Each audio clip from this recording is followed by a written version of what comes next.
this edition of the DudeMan Show, brought to you by Marlboro Cigarettes. Marlboro Cigarettes. Boy, will you look cool smoking them. Sure, they'll kill you, but goddamn will you look cool. And they'll also put hair on your chest like this. Oh, wait, you're not supposed to eat cigarettes. Never mind. No, yeah. It's a different product, the tobacco that you actually chew on. So Maybe if I ate 5 at the same time, maybe I'll get the nutritional value. I bet you will. You should try that and let us know how it turns out next week. All right. So clearly we're not actually sponsored. I don't think they even make Marlboro cigarettes anymore. Dude, the lowest of the low would not have us sponsor anything. I mean, we are a podcast on manic expression. We already have a hard time enough getting sponsors. Yeah, Marlboro cigarettes does not sponsor us. In fact, I don't think either one of us smokes. So, I mean, we're up $100 on a Patreon account. That should afford nothing.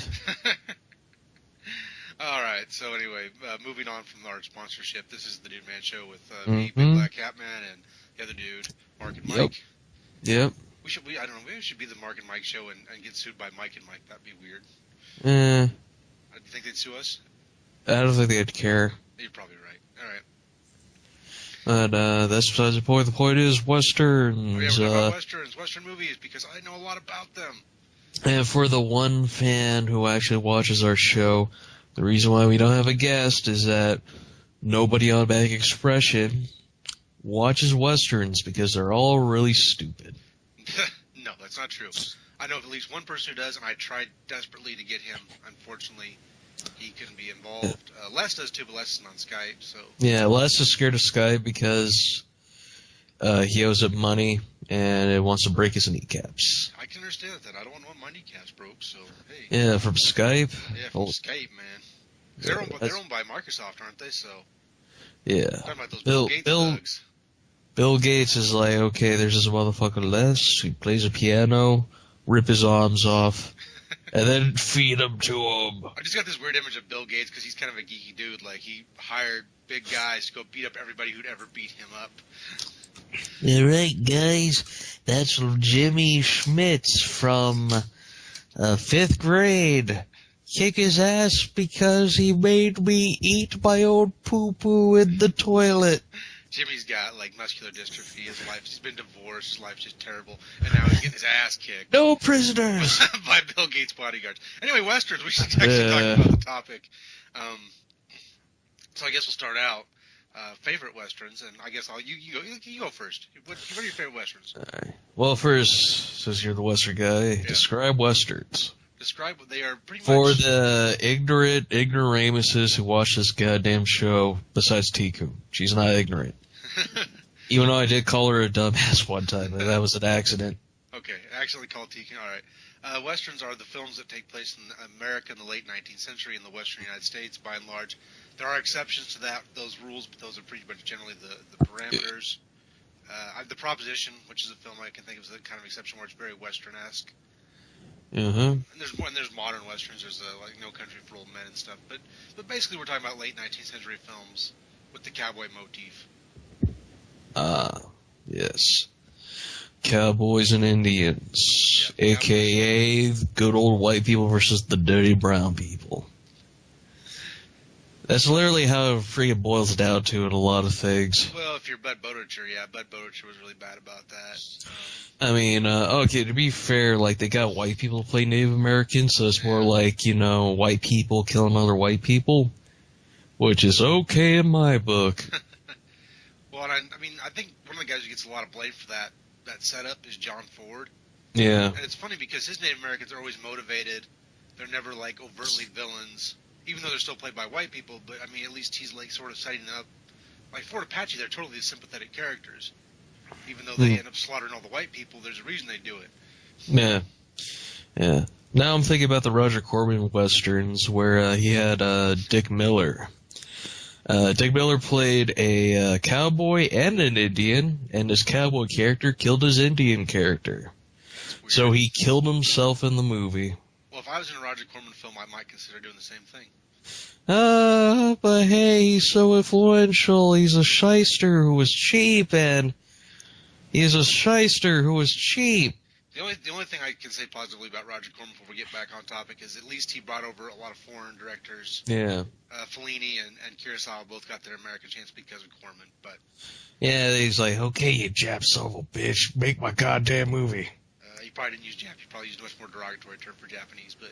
Oh, yeah, you buck-tooth son of a bitch. No, dude, back in that era they said nip. Oh, okay. That was the derogatory for Japanese. I almost feel bad that I had just said that, but... Now, to be fair, okay, like, slap a Jap was still a thing, right? What? There's a term used in propaganda for, like, comic books and other media where, terms like slap a Jap were okay. Oh, yeah. No, it was a propaganda poster in World War II. Yeah, propaganda. It was a propaganda poster, and, I think it was used in a Captain America comic. It might have been, because I actually read an entire book on the racism involved in World War II. Yeah. On both sides, by the way, the Japanese. Westerns. Where is the Western? Okay, so yeah, give me some of your favorite Westerns. Unforgiven, because it's about Clint Eastwood being old and avenging Morgan Freeman's death at the hands of an angry white person. Yeah. Well, it's like the counter to every film he'd ever done up to that point. That's why I love the movie too. Yeah. Like where death was very casual in almost every film he'd done to that point. Like now it's like a really big a lot of gravitas. Yep, indeed.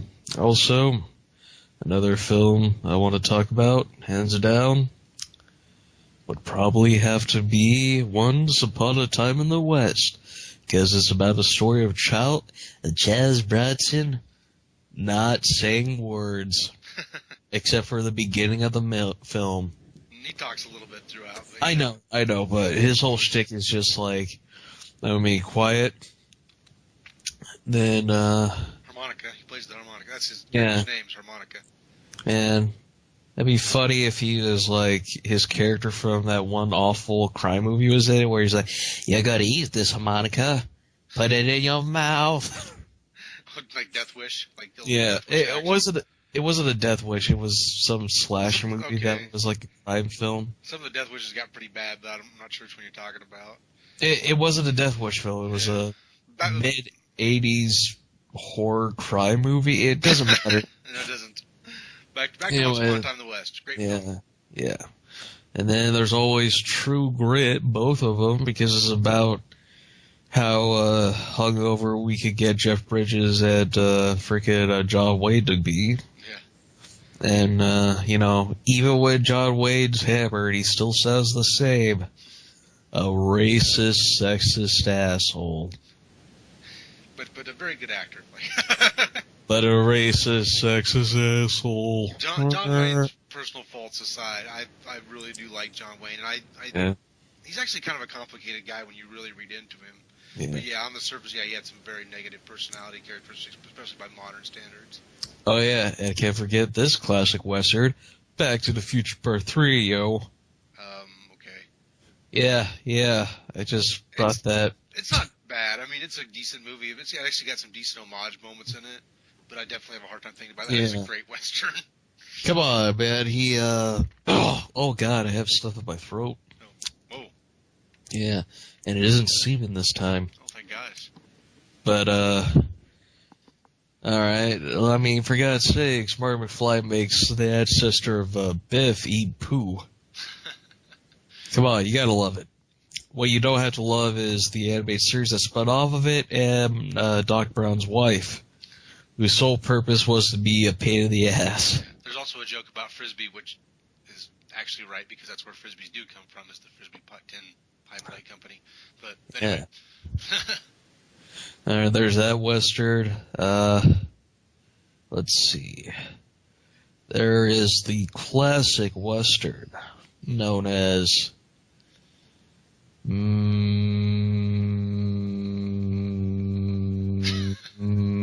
Noon. High Noon. Gary Cooper. Yeah. Grace Kelly. Great film. Yeah, that is a great film. I saw the trailer, so I saw the whole film. It's one of those few films that basically takes place in real time. Like everything that happens in the movie happens to the minute what would happen in was happening in life sort of thing. Man, that movie was a good, how long was the trailer? Like 3 minutes. Yeah, that movie was a good 3 minutes long. It was amazing. It's 73 minutes. Yeah, I actually saw the film. Okay. I'm joking. I'm just referring to the fact that they spoiled the whole goddamn movie in the trailer. They do spoil the whole goddamn movie in that trailer also, yeah. In fact, you're better off not just watch the movie, because the movie is great. Gary Cooper is just his most...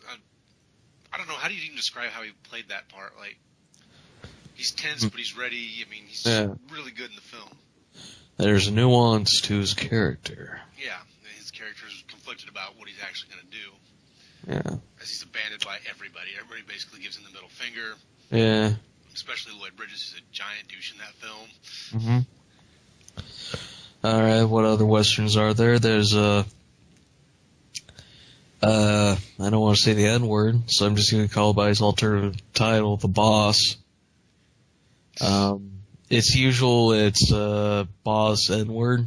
Oh, okay. I've never seen that film. Oh, man, it's actually a good western. Really? I've never seen it. Yeah, it's a blaxploitation film, so at first you're like, oh god, it's gonna have pacing issues, but like two amazing parts. This is actually a legitimately good movie, like good western, about a black man in a white man's town. He's got trouble. Get in his way, he's gonna cut you down. Take it over. That's actual lyrics to the song of that movie, which is actually a really good song. Like, it sounds really stupid on the surface, but I'll check it out and see what I think of it sometime down the road. Yeah. And there's Django. And then Django Unchained, where Django turns into a black man. Have you seen the original Django? I saw clips. I saw the part where most people die with a broken hand. Yeah, that's the end of it. That's the end of the movie. That's terrible. Yeah. Like, he's got two broken hands, and he kills 6 people with 6 shots. Yeah, I don't know how it's like, I don't know how. I mean, it was like the 60s, so they could get away with really dumb shit like that, but yeah, I'm like... It's not possible. Like, it's ridiculous. There's a lot of ridiculous... I don't actually really like Django. Like, if Franco Nero, who's the star of the film, wasn't in it, like, it would not be watchable at all. But Franco Nero's unbelievably charming as the lead character. Yeah. It saves the film from itself, because the guy who directed it, I think, was a friggin' hack. Yeah. The Django Unchained. Great movie. Yeah, that is an awesome film. It's a cartoon, but it's an awesome cartoon. It is. It's really silly, like the 60s spaghetti westerns, where like most people think of Good, the Bad, and the Ugly, but honestly, that's extremely toned down. Yeah. By spaghetti western standards, most of them were much more, You Know My Name and stuff like that. Yeah. Yeah, and then there's well, I will say this about the film. I found it interesting that when a good guy got shot, it was like very tamed. And there was, like, blood and everything, but it was like, they, like, fly backwards and you don't see too much. When a bad guy got shot, they, like, exploded. Yeah. Well, when he shoots the one woman at the end and she flies, like, 30 feet, like, how the hell did that happen? He shot her with a handgun. Even at that angle, he was, like, sideways. He was, like, horizontal, and then she, like, flies backward. I'm like, shouldn't she fly, like, the way he shot? Yeah, he did, like, the bullet bend thing and, like, somehow hit her in the side and threw her through the door. Yeah, well, like the film. Speaking of bloody westerns, The Wild Bunch. Wild Bunch is a great film. Yeah, it is. It's probably my second favorite western because it's about a bunch of scumbags who, like, do horrible things, had to save their buddy, and then they all frickin' die. Yeah. Well, I mean, in that movie, everybody remembers the action scenes, but the scenes where they just sit around and talk, where William Holden's just talking to all his friends, and you realize, man, he knows he's done. He knows he can't keep doing what he's been doing. Yeah. Magnificent Seven. There's another ensemble. Yeah, great film. Granted, I saw that when I was younger, so I kind of forgot a lot of it. That one's got a lot of clever lines in it. The closing line, excuse me. The closing line's great. Yul Brynner and Steve McQueen didn't get along, didn't like each other. Yeah. But you can't tell when you watch the film because they seem like they're working really well together. It's always interested me the fact they didn't get along in real life, but in the film they're. Steve McQueen's so cool. Yeah, we should do just a Steve McQueen show. We should sometime. We should talk about Steve McQueen. But anyway. Steve McQueen. Yeah, any other westerns you want to tout? Tout. I was trying to think of a good word. Tout. Tout's a good word. Yeah. That's about it. I mean, I want to say stuff for you. Okay. Unforgiven's one you mentioned. It's always on my tops list. High Noon. That's my favorite western. It's tied. I've always tied. I'm tied between The Searchers and Unforgiven because The Searchers sold me on westerns. when I was 10 years old and I saw that film, I friggin' loved it. And as an adult, I much more appreciate the themes of it. Yeah. Man, I'm glad I'm older because I saw like a lot of like classic films, but because I was like little, I couldn't comprehend them, or because I was 13, I thought they were boring. Yeah. Well, when you're 13, it's kind of hard to pick up on Citizen Kane's nuance. Yeah. And if I was 13, I'd probably think DC was a good movie company right now. Stuff exploding. Yeah. But, yeah, it's just like innocent people dying. It's cool, right? Superman not saving anybody until the very end, and at that point, it's just 4 random people. They let like millions die. And then he stabs Zod's neck, even though in continuity in comics, he could just put his hand over his eyes so the beams don't come out. Man of Steel's god awful. It was a Western, I'd poop on it. At any rate, so, have you seen The Searchers, by the way? Just curious. When I was little. Okay. I was like, I saw what I was like, I don't know, 6, 7. Yeah, you definitely would not understand what a bastard John Wayne is in that movie then. No. 6 or 7. Like, it's so weird because he plays the good guy so often, you know, and not just a good guy, but the patriotic stand-up good guy. Mm-hmm. And he's just a horrible human being in The Searchers. He's this broken, angry, bitter person. Yeah. But it's great. Like, I don't even know. But he's a guy that has to get the job done. Well, I mean, if we think about the film, he doesn't even necessarily have to do what he does, but he can't help it. Like, searching into the themes of this character, like I feel like I could write a whole paper on the interesting things about this character. You should, but post it somewhere outside of Bad Expression because other people won't comprehend it.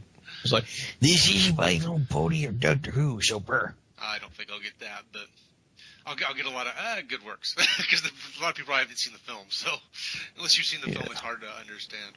Yeah. But, don't watch the movie if you're like, I don't know, like my age when I saw it. Yeah. See, the first time I saw it, I was 10, and the heroic moment at the end where he sweeps up Natalie Wood, like that was what I remembered. And then as I got older, I got more into it, and I've probably seen it, half a dozen times now. Yeah. I really understand it well at this point in my life because I'm old now. Yeah. Anyway, other good westerns that we haven't brought up yet. There's Shane, classic Alan Ladd western. Yep. Really good book, by the way. That and True Grit, by the way, 2 western books you should read if you haven't. They're both short, both really good. Okay. What else do we have here? I mean, anything by William S. Hart, which I know nobody knows who William S. Hart is, and that's cool. Yeah. Because he was a silent actor in the teens. His last film in 1924. 3 years before, or 1925, 1925, 2 years before talking films, so. But a really interesting dude. He was a Shakespearean actor, came out to Hollywood, became a cowboy actor.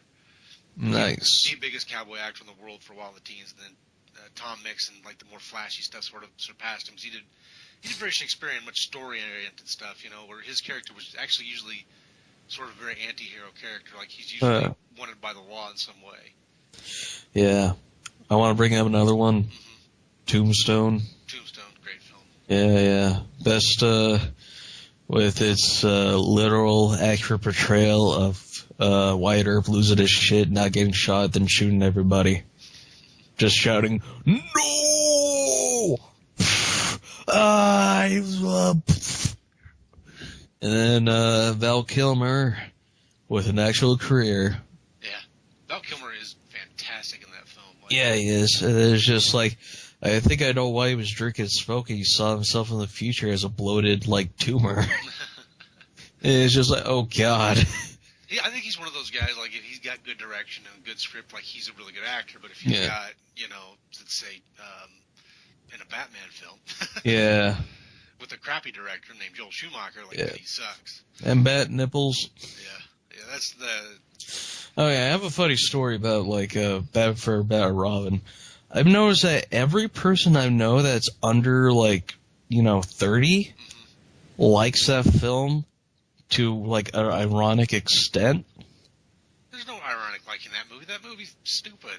It's just, they laugh at it instead of with it. Which one are we talking about? Batman Forever, which is the Val Kilmer one, or Batman and Robin? Both. Okay. Batman Forever's not as horrible. It's okay. Yeah. It's watchable. I hate it a little bit because I like Two-Face and, he got kind of like crapped on. Yeah, I mean, I didn't know that character going in, so I don't have that problem. But yeah, but you know, like and then like one of them, I won't say who because I don't want to like incriminate him, but he says that like since I like Adam West, why don't I like Batman and Robin? And, like, my whole thing is just that Batman and Robin's a lot sillier than Adam West. Yeah. Well, Adam West was much more self-aware of it. Yeah. Like, they weren't trying. Yeah.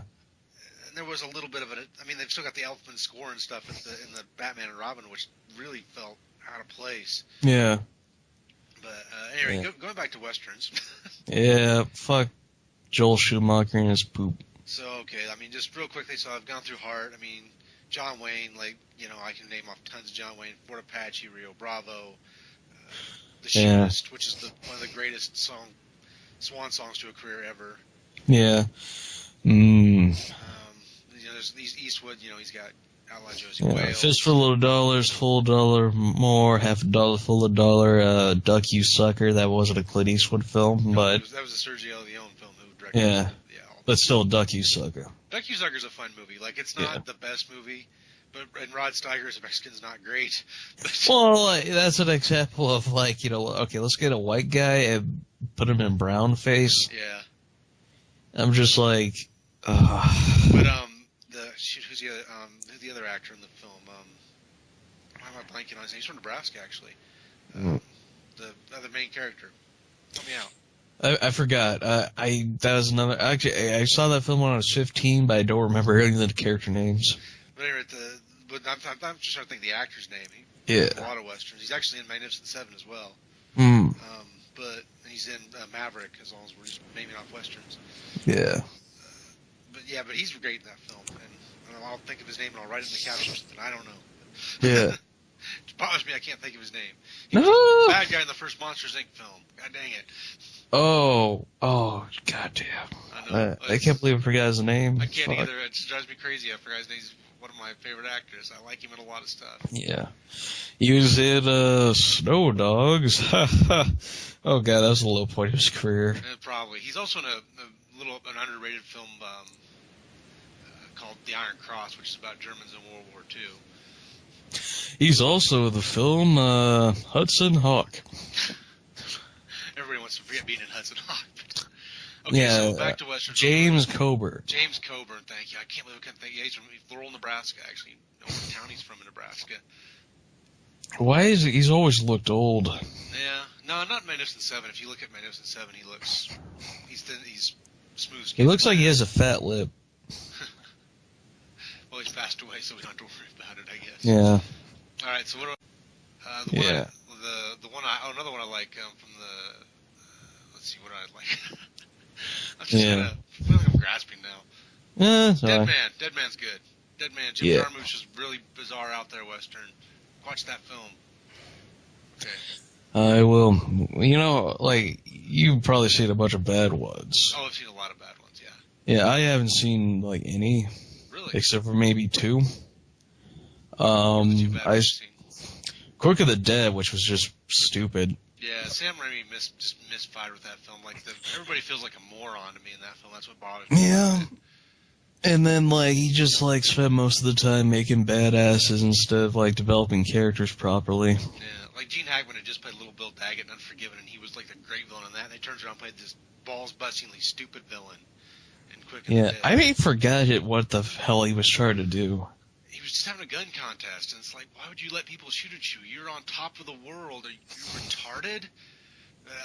I would join that gun contest. I would just run it. That would be okay. Yeah, if you want to watch other people shoot, that's cool, but letting people shoot at you is stupid.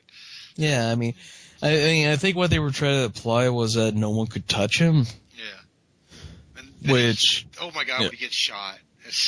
Yeah, he's just like, oh my God, I've been shot. Well, the hole is clean through him where you can see sunlight coming through the hole. I'm like, it doesn't fucking work that way. That wasn't the worst gunshot. The worst gunshot was with goddamn, the black guy in the film. Keith David. Yeah. When he gets shot in the face, and there's just a gaping hole. like in the head that's like giant. It was embarrassingly like crappy looking. It was CGI too. Yeah, that film is just a misstep after misstep. Yeah. So what's the other bad Western you've seen? The Lone Ranger. The Lone Ranger's. I've defended the film before, and I'd defend it again if you want me to. I mean, I don't really care. I just know that like I just got bored off my ass during that film. it's too long. It should have been cut by at least 45 minutes. And the tone is awful. Like, you know, it's all over the place. Like a dude eats a man's heart, and then the next scene's like slapstick. Yeah, it's. Also, the Lone Ranger's a goddamn idiot throughout the whole film. Yeah, in a way, it's a good homage to the B and serial westerns, and there's a lot of things that you see in there, and including the trip to the bizarre trip that makes no sense to the whorehouse and all that kind of thing. Yeah. But at the same time, nobody wanted that, and so it's like, of course. Yeah, and then like it just buried Armand Hammer's career. Yeah, it did. Which is too bad. He's not a bad actor. Okay, to be fair, he's going to be in the Man from U.N.C.L.E. Yeah, that might be okay. I mean, I don't know. Where he plays like a Russian guy. Worst westerns I've ever seen. Okay, I'll give you let me see. I'll give you the three. Three of the worst westerns I've ever seen. Number one, Jonah Hex. Oh, God. Jonah Hex would be my number one. I take that back. I say three bad westerns. Mm-hmm. Jonah Hex is like I knew from the trailer that movie was going to be shit. Yeah. Because, well, you know, the whole part where you're shooting machine guns on a horse. Yeah. And the horse is just like, oh, I don't care. You can't train a horse to handle gunfire, but not in that manner, no. Yeah, I'm just like, a horse, like, it was actually a horse, the horse would be like, oh my God, what the fuck? And those guns would be extremely hot, and they're right next to his legs and the horse, so, you know, everybody... I'm on fire, I'm burning, Jonah Hex, you fucker. That movie fails with the character. It fails in using the character. He doesn't have the same origin. He gets, like... Instead of getting burned by a Native American, he gets burned by John Malkovich not giving a shit. Yeah. It's such a... I mean, for anybody who's familiar with the character, it's such a failure on so many levels. Yeah. Okay, so that one's terrible. There's The Great Silence. Yeah. It's made by the same guy who made Django, but it's terrible. All the good guys get killed at the end of the film. Just in case you're curious. And it makes well, Wild Bunch that happens, so like. Yeah, but it doesn't make sense like it does in the Wild Bunch. Like those are anti-heroes. These are just legitimate heroes. And just kill them off because fuck the audience. I forgot. I was gonna make a joke real fast.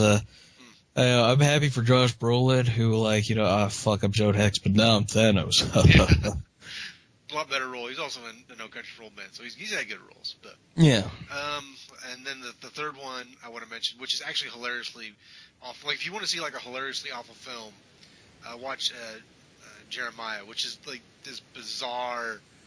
It's the start of the acid westerns, the westerns that use rock, non-traditional and rock, like DudeMan. Yeah. Okay. It's that same kind of deal where they use, but it's so bizarre. The film is just weird.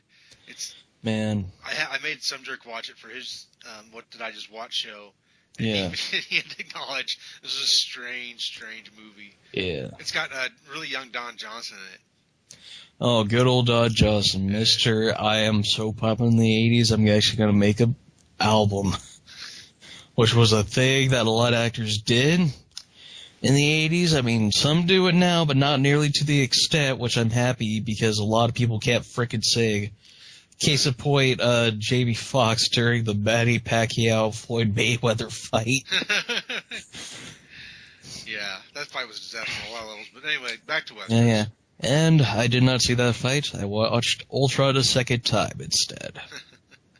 Because Age of Ultron's great, and Manny Pacquiao-Floyd Mayweather, I heard, was really boring. That's what I heard too, and I'm not a boxing fan, so. All right, let's talk real quickly about. There are some westerns coming out. Yeah. I know of at least three, and so I'll mention all three of those, and I want to know what your reaction to these is. Okay. Okay, coming out this year, first we had Jane Got a Gun, or whatever that film's called, with Natalie Portman. I keep forgetting the name. I think it's Jane Got a Gun, isn't it? Something like that. Yeah, the production's been delayed. It's suffered a lot. Who's directing it? it up real quick so I get the title right here for All everybody. right, then name another one. Okay, Hateful Eight. Hateful Eight was probably going to be really good.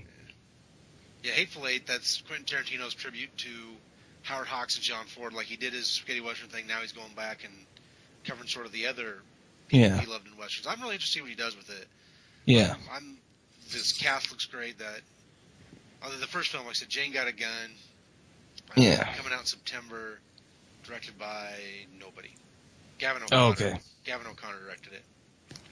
I don't know who that is. I don't either. I just was thinking the same thing. He directed. All right, he directed Warrior and Miracle. Okay. Oh, okay. Warrior's actually a really good film. Yeah, Warrior's a good film. So Miracle's a good film. So yeah. All right, this got a chance, and we'll give Jane Got a Gun a shot when it comes out. Yeah. And what is going to be the third? The third one isn't actually coming out until 2017 now. A Million Ways to Die in the West too. Hurt. No, that movie's weird. Anyway, Magnificent Seven remake. Ah, yes. Denzel Washington sounds like he's playing the main character, so I'm like, I'm kind of intrigued by that. That might. And then isn't Chris Pratt in it too? Chris Pratt's in it. Vincent D'Onofrio's in it. There's a lot of really good actors, and Antoine Fuqua is directing it. Like, I'm thinking that might be really good. Yeah, sounds good. I don't know how the Star-Lord's going to be able to like get along with the Kingpin, but I don't know. Maybe they're going to be buddies, but I assume they're both part of the Seven. I assume that they're not. The villains. Maybe they've been like doing. They're also in Jurassic World together, so I'm curious if that's where like they got like. Yeah, maybe they're friends in real life. Maybe that's they choose to do projects together. Yeah, just like if that's the case, I wanted to see Short, where they're like Kingpin and Star-Lord in character, and they're just having dinner. Kind of like for like the Daily Show, where freaking Tim Daly, the voice of Superman, did like a web show with his son, and one of the episodes had freaking Kevin Conroy show up, and then reenacted the scene from Dark Knight Returns. And like it was actually pretty funny, mostly because they're both like in their 50s. Yeah. Actually, no, Kevin Conroy's in his 60s right now. Yeah, Kevin Conroy, Tim Daly's got to be close to that, because... And yet, Tim Daly still looks the same from Wings. Yeah. He's aged well. Like, give him credit, he's aged well. Yeah. But, like, they're definitely both older guys at this point. Yeah. I might find that look at that. That sounds actually fairly amusing. But. Yeah, it is. But, that's besides the point. The point is... Oh, what the fuck was the point? We're talking about westerns in the future that we want to see, and we're not sure about Jane Got a Gun. We're kind of out on that. We both want to see Hateful Eight, which comes out at Christmas time. Yeah. We both want to see. I think we both. Magnificent Seven sounds good. Oh, God. How the hell is Hateful Eight going to do when Star Wars comes out? I don't think they come out at the exact same time. Yeah, I know that, but I'm just like, most people are probably going to see Star Wars like multiple freaking times. I do think that Hateful Eight will do fine because it'll hit its niche, and everybody's a Tarantino fan will go see it, and it'll make money. And I don't know, Tarantino's threatening this film. And Here's is it going to be? He's threatening that. Like, he's upset that they've been hard on him for his production because he's doing this film a little bit different. He's doing it a little more traditionally. They've really, for some reason, been after him for it. The studio's not been happy with him doing this film, and he's not happy with them. And now he's all like, screw you, then I won't make any more movies. Okay. Well, he can always make his own, but that's the point. I have a hard time believing he'll walk away from it as much as he seems to love it. Yeah. He could just switch to a different studio if he wants. Yeah, or even, to go independent, 'cause he's probably got the backing. He could do that if he wanted. I mean, I don't know what else to talk about, really. That's it. I think that's a good point to leave it off on, talking about what's going to come out. I do, yeah.